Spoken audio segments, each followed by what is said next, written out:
Shanti. We're covering the 5th lesson in the Brahma Kumari's World Spiritual University today, and I know that the actual things that people like to discuss really is about stress and fear and worry and guilt, but really this lesson actually does give you that capacity really to not get so involved in everything of a negative nature.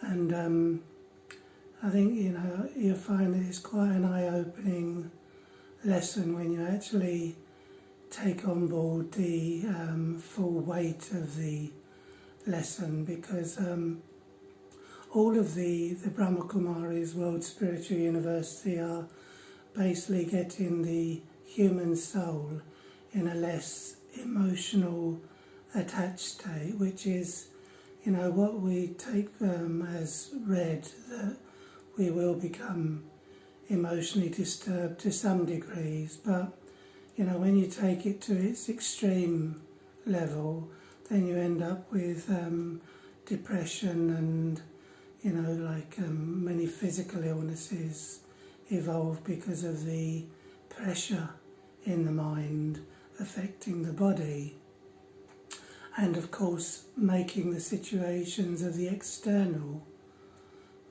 world much worse. So this is basically all of Raj Yoga, the Brahma Kumari's knowledge, is to do with the soul, which is the true identity of the self. So everything here is seen from a soul-conscious point of view rather than a body-conscious point of view. And I remember having this discussion with my religious education teacher when I was at school, and he was asking me why I didn't accept Christianity, and I was basically saying that because when I ask you how it all started, you tell me it was God that created everything, the material world and us and everything, and apparently he did that in 7 days. So I said to him, well, who created God? And he would say he was already there. So I said, well, why can't we already be there then? Why do we need creating? If he could be already there, why can't we also? So I never really got on with that level of thinking, although I do respect people's views for what they believe in. But the thing is that with the understanding of the eternal soul, is that you can't actually create a soul. Anything that's eternal means without beginning and without end. So in other words, the soul is eternal, which means forever. So there's nothing linear about it. It actually is eternal, which means without beginning and without end. So in other words, there was never a point in time when the human soul was created. The human soul is eternal. And how you work out what the true nature of the soul and what you've picked up along your journey is to ask yourself how you enjoy to be. Because like everyone, we work towards happiness. Our whole life is triggered towards happiness, and when we're unhappy we start to ask ourselves what's wrong. Whereas if it was our true nature, unhappiness, we wouldn't be asking ourselves what's wrong. We wouldn't be trying to correct it, because we'd be happy being unhappy, if that doesn't sound too double Dutch. So the amount of souls have increased on the earth, even though the soul is eternal. So the souls aren't growing anywhere. There's no one growing them in pots anywhere and sending them out there. But the soul comes from this dimension of light, which some call nirvana in Buddhism. In Hinduism it's called Brahmlok or Parandam.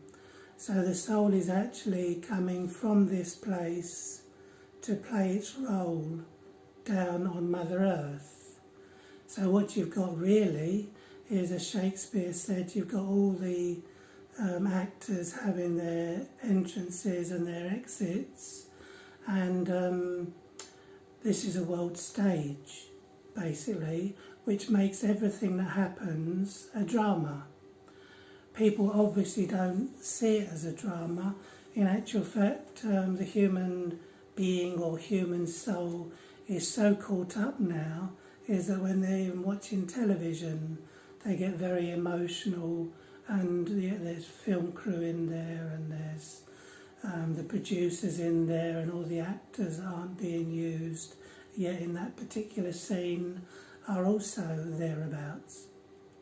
So the actual soul is eternal, and there's approximately 7.5 billion souls, and they come from the home to play their role into a world drama cycle. And as I say, everything's a cycle really, when you actually look on it, as like Mother Nature runs in cycles, the 12 months of the year, 365 days of the year, and we have the 4 seasons. And there's a song that I remembered from when I was a child, and it was proving that everything was a cycle. And it was: sit beside your breakfast table, think about your troubles, pour yourself a cup of tea and think about the bubbles. You can take a teardrop, can drop it in a teacup, take it down to the riverside to be swept up by a current that was eaten by some fishes and swallowed by a whale that grew so old he decomposed. Now everybody knows that when a body decomposes, the basic elements go back into the ocean, and the sea does what it ought to with all that salty water, not too good for drinking, so they strain it through a faucet and it comes out of a teapot. Sit beside your breakfast table, think about your troubles. So everything runs in cycles, and there's no beginning and no end. So there was no time when there was the first chicken, nor was there time when there was the first egg. Things are eternal, and they always have been eternal. They may evolve from one thing to another, but 3 things that you can't create is the soul, the supreme soul, and also matter, because matter is itself eternal. So this was always the problem I had with God making a material world when matter is already eternal. So if it can't be destroyed, it means it is eternal. It just goes into protons, neurons, and so on and so forth, and just breaks down, but it's still got a certain mass about it. Put it back together and it's the same amount that it was. So matter, if matter can't be destroyed, then matter can't be created. But we have problems with cycles basically because we've got a very limited consciousness where we believe in the beginning and end of everything. And in actual fact, that's only because our consciousness has created a beginning and an end of everything, in the sense of when you wake up in the morning, that's the time your day starts. But it's not the time that everyone else's day starts, because everyone's day starts at different times. So in a sense, we're coming part of the way through that. We see our washing that gets put in the washing machine, cleaned, we wear it again, it goes back in the washing machine, and there's this cycle, probably because people don't like cycles, especially a preordained cycle. People don't like the idea of a preordained cycle because they actually don't feel in control. But in reality, it's a preordained cycle, and you're part of the preordained cycle. So in other words, if I'm cooking bread, then the bread's not going to come to me unless I actually knead it and put it in the oven, put the ingredients together, knead it and put it in the oven. So therefore I'm part of the preordained drama. So I do have a choice, but it is preordained accordingly. So, people find this very hard to accept because they like to be in control. But to be honest, when we're controlled by the sense organs of the physical body, we're not in control anyway. So when the human souls come down onto the earth, they play human roles. And when animal souls come down, they play animal roles.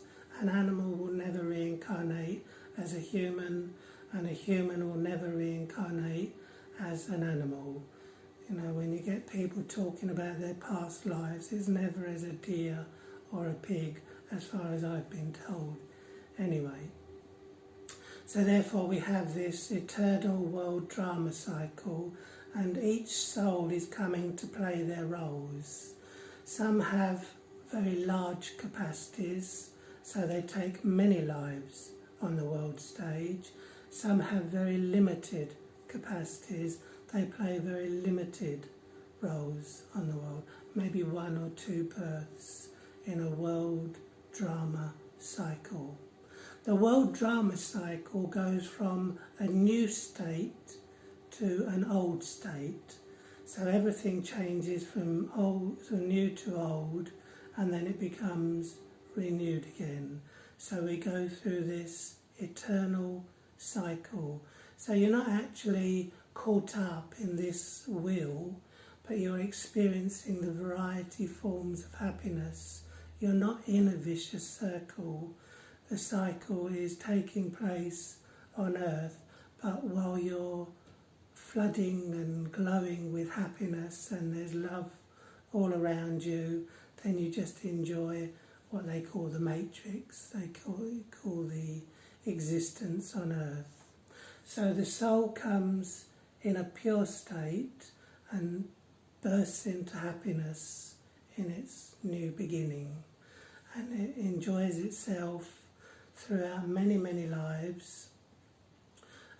After a couple of 1,000 years, which is what they call the end of the Aquarian age, it starts to change. A certain change takes place inside the self. So once it comes, it doesn't go back home, it plays it till the end of the cycle. So all souls are coming in their own time, but at the end of the cycle we return home together. So once we go through this golden silver age, we reach a point called the copper age. It's after thousands of years have passed by of complete happiness, and those souls were actually called deities. Deities, human beings, but with divine virtues. So their virtues were working for them to provide happiness. But they are using the energy, and they're enjoying their own being, their own self. So after thousands of years, there's a certain change takes place of a curious nature, where human beings start to become curious about what things would feel like, what this would taste like, what this would, if I had this, souls leaving their bodies in the golden and the silver ages, it's not a problem, because the souls are soul conscious, so they're just shedding their bodies, leaving their mortal coils, their celebrations as they take another one. But a situation is coming, a scenario is coming when the soul is becoming more and more aware of their physical costume and partially doesn't want to leave it, nor do they want partially other people to leave theirs, because it starts to become selective. So it starts off with love, unconditional love, where my unconditional love is serving you and your unconditional love is serving me. And then it starts to become an expectation, a desire for me to feel that full glow of love and for you to feel that full glow of love once more. That full burst of happiness starts to become a sensory nature. So very much symbolised in the Adam and Eve story, where God told them not to eat from the unripe fruit, the tree of knowledge. Don't eat the apples from and the devil apparently said to them, go on, go and eat it, he won't mind. And so they ate from the tree of knowledge, and that's when, from that moment onwards, they had to work hard for everything. During this period of time, the souls are not having to work hard in the golden and the silver ages. You know, the soul is the master of matter. It's master of its sense organs, it's master of the matter, so matter serves the soul. Now you've got a situation which we call the Iron Age, whereby souls are actually in bondage to their sensory perceptions, their sense organs. They're taking more and more happiness, and look at how moody matter is. Look how the nature is reacting to man's own impurity. So it goes from a state of virtues to vices, from a high state to a low state. In the golden and the silver ages, the soul doesn't call out to God because they themselves are in a godlike state, and every soul that's on the planet at that time is in a golden age state of consciousness, which means a godly state or a goddess state. There's still one God, but he's the one that remains out of the cycle of birth and rebirth. So as the soul's changing, it starts to develop a second nature. It's not its original nature, it's a second nature. And it's easy to read things into the scriptures because people are in bondage to becoming angry, so they will justify Christ being angry and allow them to be angry. You know, eating meat is giving sorrow, so therefore we shouldn't be eating meat because we're creating bad karma for ourselves and doing harm to other souls' bodies which we have no right over. But we believe this is part of our true nature, our human rights. And the soul starts to fight a battle that is actually fighting inside with their own sin and vices, but chooses to fight it externally. So it's a battle that no one will ever win externally. You can only win your battle inside. So in the golden and the silver ages, once again, there's no scriptures because the soul is playing a perfect script. And once he stops playing a perfect script, he's losing his soul-conscious state. We enter a time period called the Copper Age, where we are halfway through the cycle. The Copper Age is a time when religion starts. It's the last 2,500 years of the latter part of the cycle, the second half of the cycle. Abraham, Buddha, Christ, all come not to liberate, but to sustain. And all the great gurus. And this is the way the beauty of this preordained perfect drama is.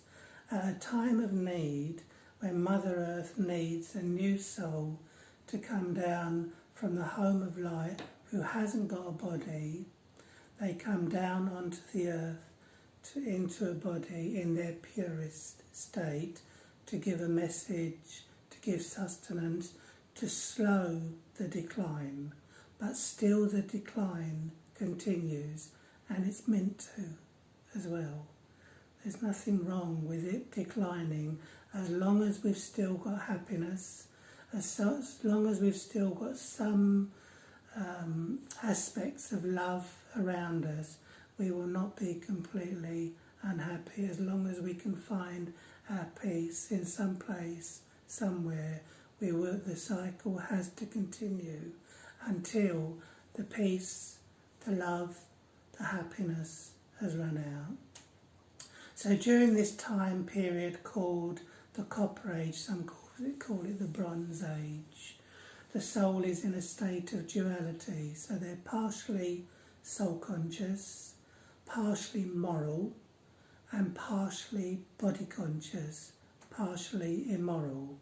So the selfish aspect of the consciousness is to do with the body consciousness that the soul has. Still more souls come from the home to play their roles. They also go through a golden, silver, copper and iron, or if you just like, the new, partially old and then very old aspect, or if you like, the completely detached, semi-detached and then completely attached. It's up to you. How you take it isn't important, just so long as you know that this time period that we're in at the present time is a time of complete renewal. It's the most important part of the cycle.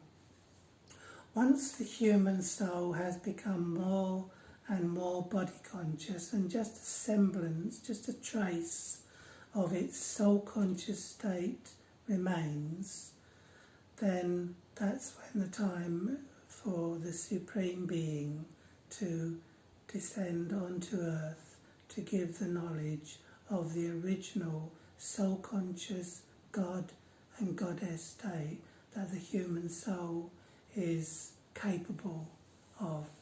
And everyone's capable of doing that if they choose to be capable. Nothing can stop your determination if you choose that to be so.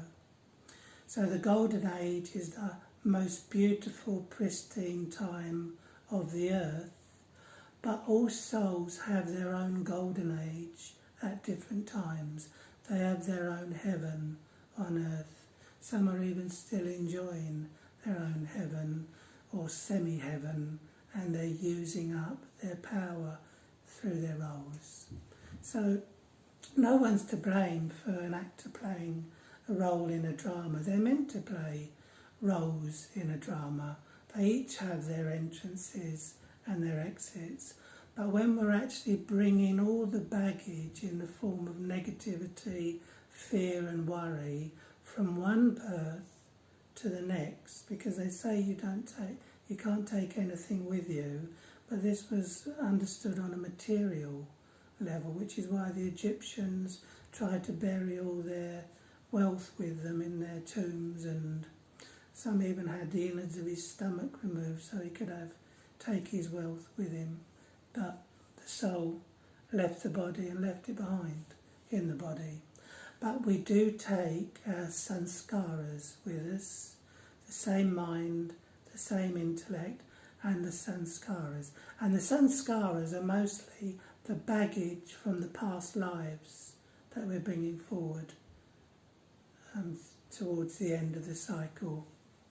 So this time period, when there is very little of the origin left, is when you only need a small crescent of the moon for the moon to realise it's still a moon.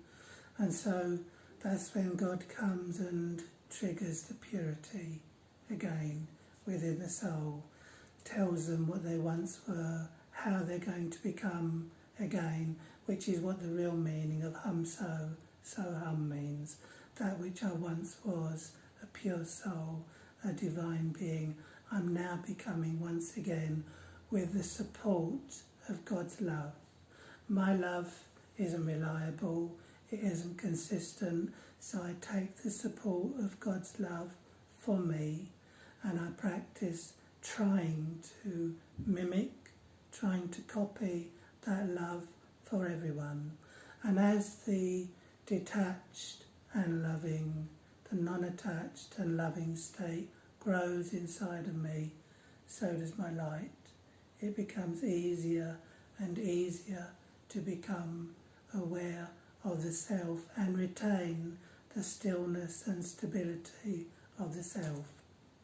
So by the end of the Iron Age, which we're at the present time, all religions have gone from their highest to their lowest. So in the sense of the more religious someone is, the more irreligious they can be. And this time period of the world drama is 2 minutes to 12 or 5 minutes to 12, if you like, in which the transformation from old to new takes place. So here's the beauty of a cycle rather than linear. If you were linear and you were in a golden age, a heaven, and you went towards a hellish state, made the world into a hellish state to live in, you'd have to walk all the way back to get to that heaven. But because it's a cycle, the furthest you are away from your origin, the closer you are to it. So in other words, sorrow has its place. And never, ignore sorrow for what it is, because you go through these things to make your strength realised. And that sounds almost like a contradiction in terms, that I should become weak with the sorrow, and yet I'm actually coming to a point of complete strength. But that's what realisation does. You realise something, you let it go, you understand it for what it is. Where is all your happiness from so many lives merged in your sorrow? Because it's energy. And as soon as you start to not dwell on everything, but just, brush yourself down, get up and moving again, start to feel yourself to be a soul, start to invoke the presence of the Supreme Soul, Baba, the more that colours us, which is actually the real meaning of holy, when the company colours us and makes us happy again. They celebrate Holi in India, and it means basically you're coloured with God's company. You put a full stop on the past through having that divine company. So many souls will carry on playing their old body conscious roles. They're meant to accept the drama for what it is. They're meant to play that role. They're not meant to have realisation at the same time as everyone else. So I don't really have to try to sell my realisation to everyone, because I know inside how close I am to that perfect soul-conscious state, which isn't influenced by anything what goes on in the external. And I'm really the only one that needs to know. In a body-conscious state, I would be wanting you to know and want your recommendation. And I can't give myself a certificate of how far I've come and shout it from the hilltops, because self-recommendation is no recommendation. So that's the cycle in essence. We'll probably set up a question and answer on the cycle as well, because it's full of twists and turns, and karma's related to this cycle. So you could add a fourth something that's eternal, which is karma. Karma is eternal. It never actually stops. It's always doing something in the whole cycle. So you've got the beginning, middle and end. 3 aspects of time.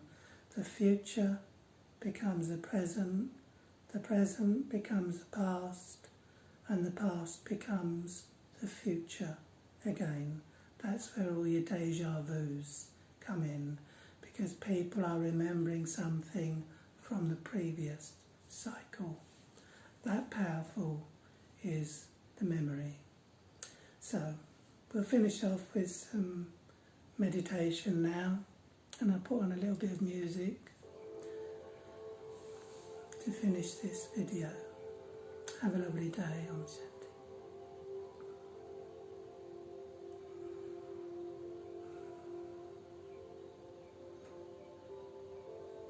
So again and again, settle the self into a position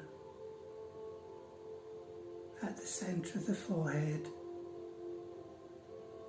behind the eyes. The windows of the soul are my eyes. My third eye, my inner eye,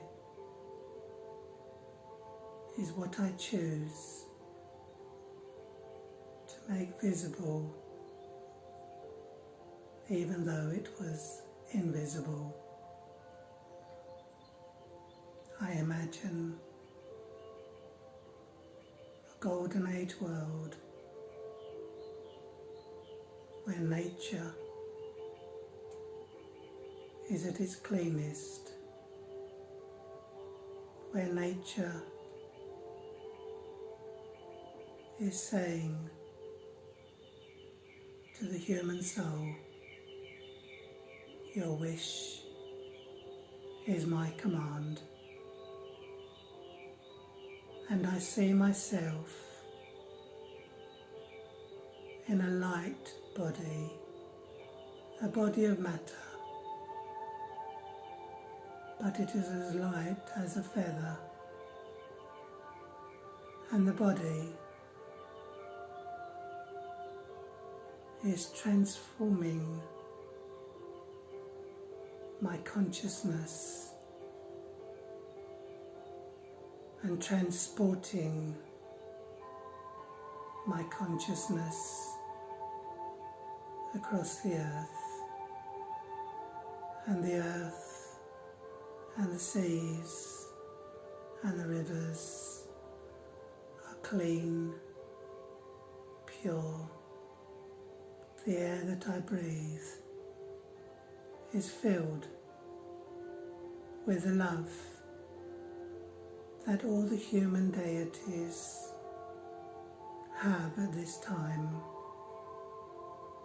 The animals walk by me, follow me, and just want to be with me, because they are also my dearest friends. And I sit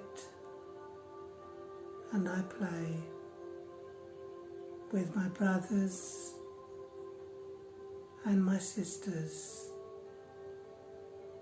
in a beautiful world with subtle colours that are beyond human imagination. The coloured birds and the colour of the animals are sparkling, their eyes, no fear, filled with happiness and the security that will last for thousands of years. And it's as if they know that, and for that reason they trust me, they rely on me for that company and that love. And no human being has any desire of any other human being, because all my desires have been satisfied long before this time period came about. The golden age of the earth is the virgin-like state of the earth, as if no one has been there before except us. Om Shanti.